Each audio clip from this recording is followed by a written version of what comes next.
Hi guys, I am Sam back with a new video. Welcome to my channel Bulls Empire. तो guys आज हम discuss करेंगे Nifty के बारे में और एक स्टॉक के बारे में जिसमें आप पोजीशन बना सकते हैं। तो गाइज उससे पहले डिस्क्लेमर है कि यहाँ पे डिस्कस करने की जाने वाली कोई भी script just for the informational purpose है, कोई बाय सेल की रिकमेंडेशन नहीं है। और सेकेंड थिंग, इसमें मेरी या मेरे क्लाइंट्स की पोजीशन पहले से हो सकती है। तो गाइज़ ये निफ्टी का डेली चार्ट लगा है आपके सामने, निफ्टी फ्यूचर का बेसिकली जो अक्टूबर का फ्यूचर है। तो आप देख रहे हैं कि फ्राइडे के दिन एक अच्छा मूवमेंट आने के बाद आज निफ्टी में एक अच्छा खासा सेलिंग प्रेशर रहा है। और निफ्टी का ये हाई बना, आज का हाई जो बना वो कुछ 17,105 का दिखा रहा है यहाँ पे। तो यहाँ पे ये ओपन हुई, वही तभी उसने हाई बनाया। उसके बाद निफ्टी उस हाई को ब्रेक ही नहीं कर पाई पूरा दिन और एक सेलिंग प्रेशर बना रहा निफ्टी में। और उसका रीज़न था जो 17,000 पे हुई कॉल राइटिंग है, वो कॉल राइटिंग की वजह से निफ्टी ऊपर नहीं जा पा रही थी, क्योंकि 17,000 का लेवल अब निफ्टी के लिए एक मेजर रेजिस्टेंस है। और वो कैसे है हम डिस्कस करेंगे इसके ऑप्शन चेन में। तो let's go to the option chain. तो गाइस ये वीकली ऑप्शन चेन डाटा है निफ्टी का, आप देख रहे हैं ये 79 लाख शेयर्स हैं 17,000 पे कॉल राइटर्स के। तो कॉल राइटर्स मतलब रेजिस्टेंस। तो अगर निफ्टी 17,000 क्रॉस करके उसके ऊपर सस्टेन करेगी तो अगली जो नेक्स्ट मेजर कॉल राइटिंग है वो 17,100 पे है, फिर 17,200 पे है।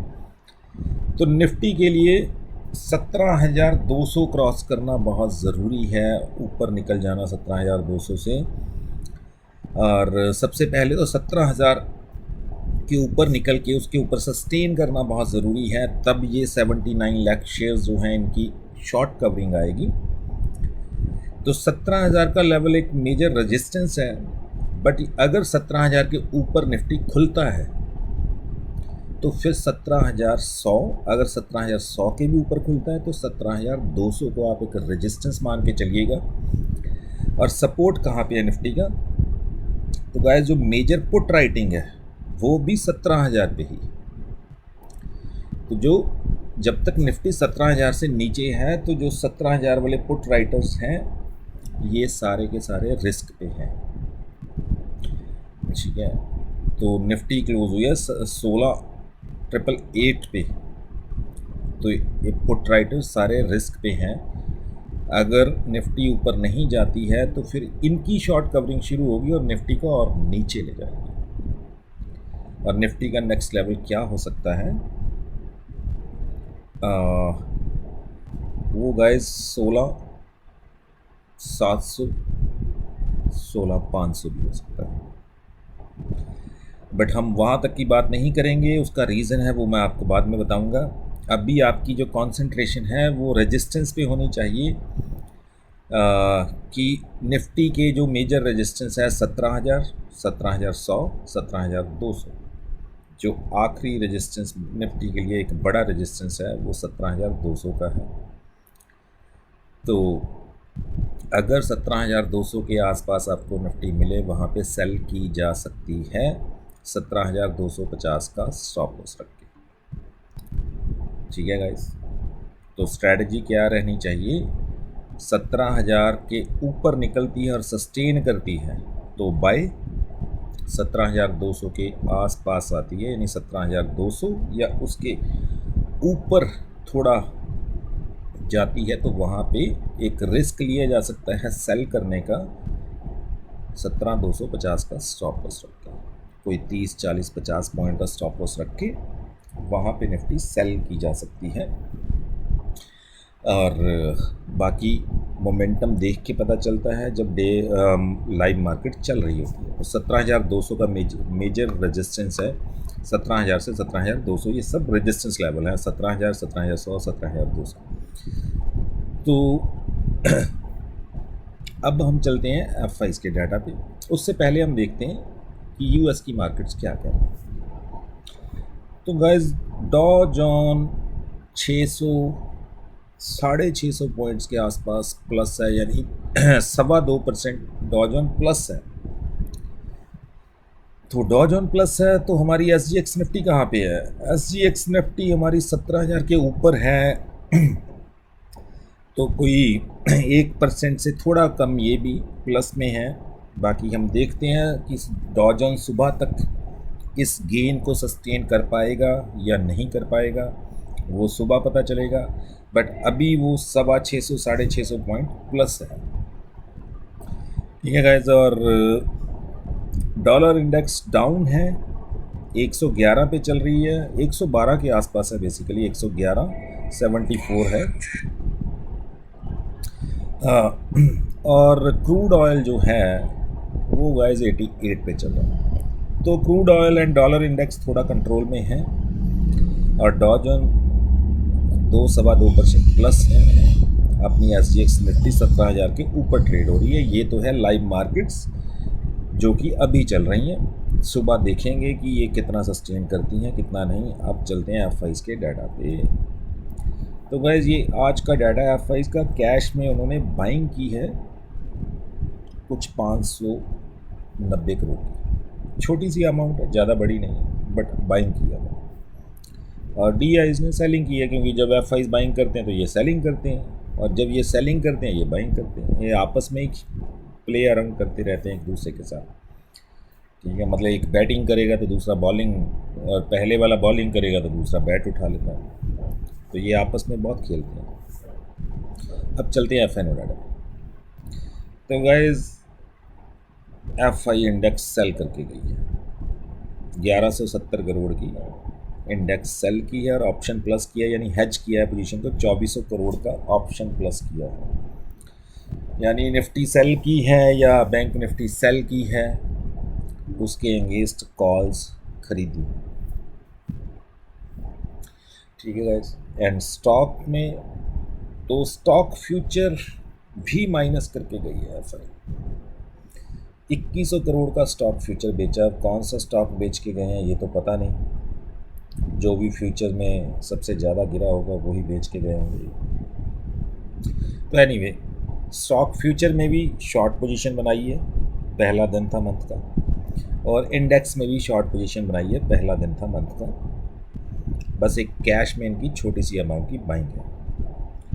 तो ये हमें क्या दिखाता है कि ये निफ्टी के लिए अभी भी नेगेटिव बैठे हैं कि निफ्टी और नीचे जाएगा, क्योंकि इनको डॉ जोन वीक लग रहा है, तो इनको लग रहा है कि डॉ जोन को फॉलो करते हुए निफ्टी भी नीचे जाएगा। तो ये इंडेक्स में शॉर्ट पोजीशन बना के चल रहे हैं।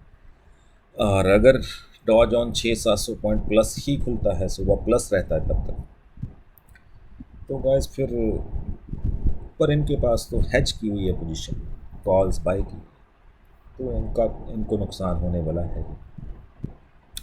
एनीवे गाइस, तो ये था इंडेक्स का डाटा, F5 का डाटा, और लाइव मार्केट्स क्या चल रहा है उनमें। अब हम चलते हैं स्टॉक पे, जो कि आप अभी से पोजीशन बना के रख सकते हैं, क्योंकि बाद में आपको मिले ना मिले कह नहीं सकते। तो वह स्टॉक का नाम है नाटको फार्मा। अब फार्मा स्टॉक मैं आपके साथ क्यों डिस्कस कर रहा हूँ, what is the reason behind it guys. Pharma sector, I have no idea why, but pharma sector सारा ही बहुत तेज है। फॉर एग्ज़ाम्पल लुपिन,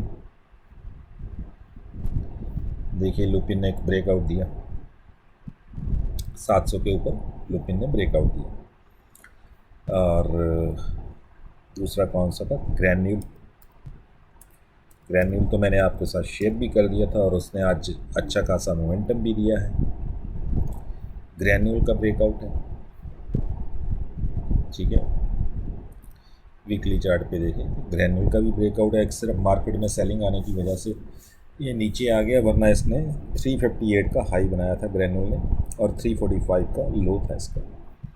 और कल जब हमारी बात हुई थी तो तब ये 342-43 के आसपास की इसकी क्लोजिंग थी कुछ, और मैंने आपको कहा था कि जैसी ब्रेकआउट होता है तब आप पोजीशन ले सकते हैं 345 या 47 के ऊपर। तो अगर आपने 347 के ऊपर पोजीशन ली होगी तो आपको 3% के करीब इंट्राडे में मिल गया होगा।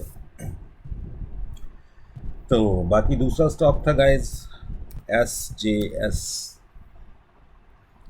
ये भी मैंने कल आपको बोला था 430-31 की क्लोजिंग थी कि इसमें पोजीशन बनाई जा सकती है। आज देखिए 454 का हाई बनाया, और अगर इंट्राडे चार्ट देखें तो गाइस जैसे ही ये खुला सुबह बस चलता गया। एनीवे मे भी आपने इंट्राडे में पोजीशन बनाई हो और यहाँ पे भी प्रॉफिट बुक किया। तो let's get back to the our script. अब इसमें पहले इसका टेक्निकल्स डिस्कस करते हैं गाइस। तो गाइस ये बेस बना रहा है 600 के आसपास।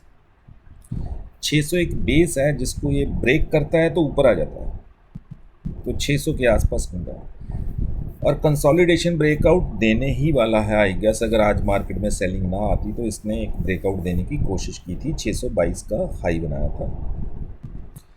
तो गाइज इसमें आप पोजीशन बना के रख सकते हैं, क्योंकि ऐसी ही एक एग्जांपल मैं आपको देने वाला हूं कि इसमें पोजीशन क्यों बनानी है। इसकी अर्निंग्स आई और बेचारा सेल ऑन न्यूज़ हो गया, जबकि जाना ऊपर चाहिए था, सेल ऑन न्यूज़ हो गया और उसके बाद गिरता गया।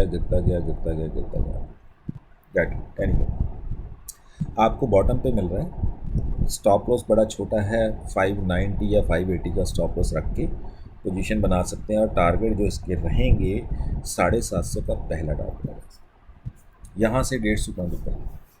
अब इतना बड़ा टारगेट क्यों है वो मैं आपको बताऊंगा, बट अभी आप टारगेट स्टॉप लॉस पोजीशन कहाँ पे बनानी है, कहाँ पे एंटर करना है, ये सुन लीजिए।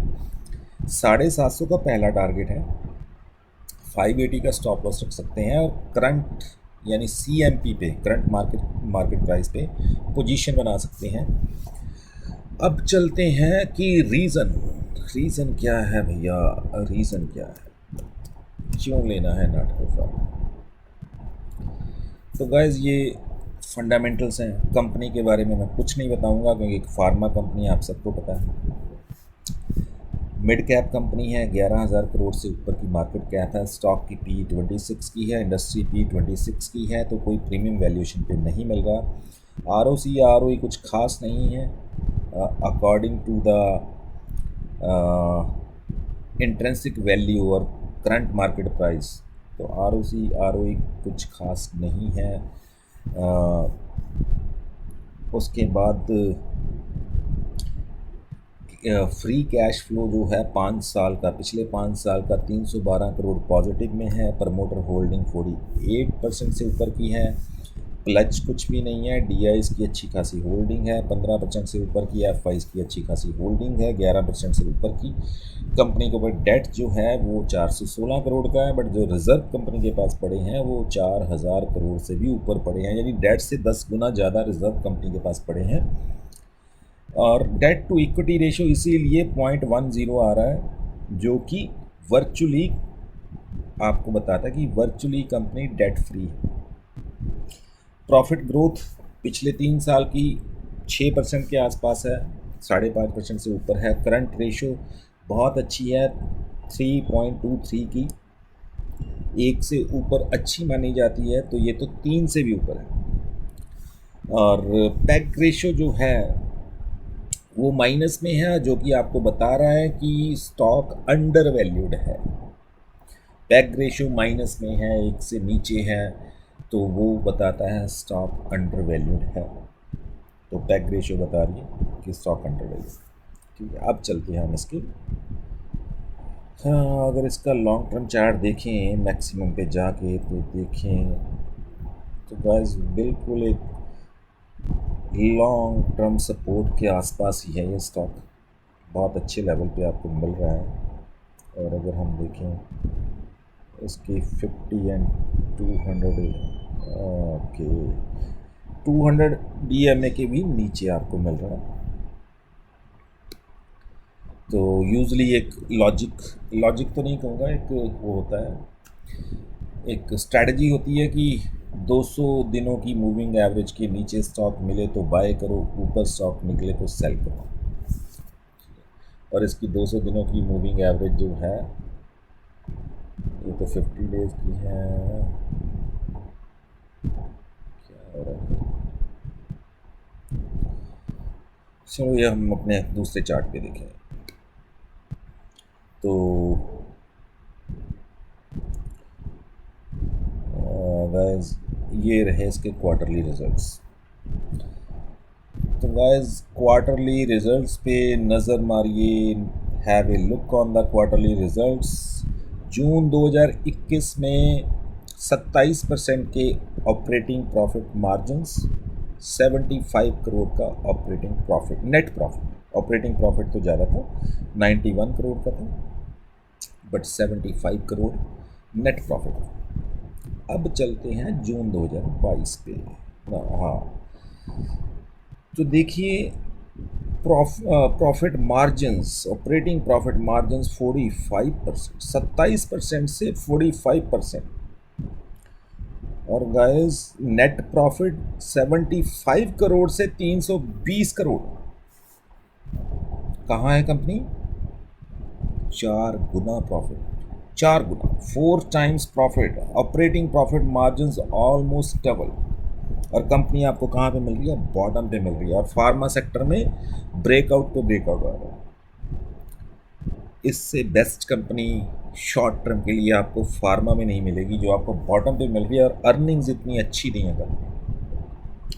हो सकता है इस बार की अर्निंग 320 करोड़ की ना आए, जो अक्टूबर क्वार्टर की अर्निंग्स आनी है, बट गाइस 320 करोड़ के आसपास भी आ गई तब भी बहुत अच्छी अर्निंग्स मानी जाएंगी, क्योंकि लॉस से प्रॉफिट में आएगी कंपनी।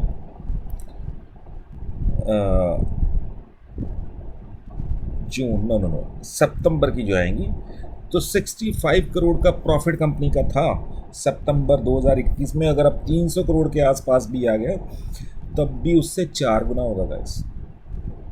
क्योंकि हम इस तरह से इसको करते हैं ना कि जून 2021 का क्वार्टर और जून 2022 का क्वार्टर दोनों को कंपेयर करते हैं। अगर 65 करोड़ से तो ऊपर ही आएगा, 320 करोड़ का प्रॉफिट है। अगर 100 करोड़ भी हम एक्सपेक्ट करके चले तब भी 65 से ऊपर है। तो गाइस मतलब रिजल्ट 320 करोड़ प्रॉफिट ना भी आया, कम भी आया ना, तब भी पिछले साल के क्वार्टर से बहुत अच्छा आएगा, ऐसा मेरा मानना है। तो अब हम देखते हैं शेयर होल्डिंग पैटर्न। तो एफ आई ने थोड़ी होल्डिंग कम की है और डी आई ने भी थोड़ी होल्डिंग कम की है, और पब्लिक की होल्डिंग 1% से बढ़ी है। तो गाइस ये फंडामेंटल से आपके सामने थे। रीज़न फॉर बाइंग दो हैं, एक तो फार्मा सेक्टर में एक तेज़ी बनी हुई है कुछ दिनों से, और दूसरी बात कंपनी की अर्निंग्स बहुत अच्छी आई थी, बट कंपनी में अभी बाइंग शुरू नहीं हुई। अब इसकी मैं एग्जांपल आपको बताऊंगा, वीडियो थोड़ी लंबी हो जाएगी पर आपको समझाना ज़रूरी है। ये है वीआईपी इंडस्ट्री का चार्ट। इस दिन इसकी अर्निंग्स आई थी, 685 पे खुला था। और आपको पता है 685 पे लेने वाला कौन था? मैं था। मैंने 685 पे 500 शेयर उठाया था, और उसी दिन ये कहाँ पे आ गया था? 600 के आसपास। वैसे तो उससे नीचे आ गया था, ये तो एवरेज क्लोजिंग प्राइस है, 590 पे आ गया था। और मैं 100 रुपये ऊपर लेके बैठा हुआ था वीआईपी इंडस्ट्री। कितने का लॉस आ गया होगा 500 शेयर्स के नीचे? 100 पॉइंट्स नीचे 500 शेयर मल्टीप्लाई कीजिए, 50,000 का लॉस एक दिन में। उसके बाद ये कहाँ तक गया ये देखिए। और मैंने सोच लिया था, ये जो मैंने बनाया है ना, ये जो मार्किंग की हुई है, कि जब इस लेवल पे आया तो मैं 500 शेयर और उठाऊंगा। ठीक है, यहाँ पे आके एवरेज करूँगा। क्यों करूँगा ये बाद में बताऊँगा, बट ये लेवल है जहाँ पे इसने 2 बार सपोर्ट ली, और अगर यहाँ पे मिला तो मैं 500 शेयर और उठाऊँगा। और वो लेवल था 520 के आसपास का, कि अगर 520 जाता है तो मैं एवरेज करूँगा, बट यहाँ पे एवरेज नहीं करूँगा। तो ये डेट थी 28 जुलाई, और आज की डेट है 3 अक्टूबर, अगस्त सितंबर 2 महीने मैंने इस स्टॉक को होल्ड किया गया। मैंने 400 की क्वांटिटी यहाँ पे सेल कर दी थी बराबरी में, नो लॉस नो प्रॉफिट, ठीक है। और 20 सितंबर को सेल किया, उसके बाद ये फिर नीचे जाने लगा। बाकी की क्वांटिटी मैंने आज सेल की है। अब सिमिलैरिटी क्या है?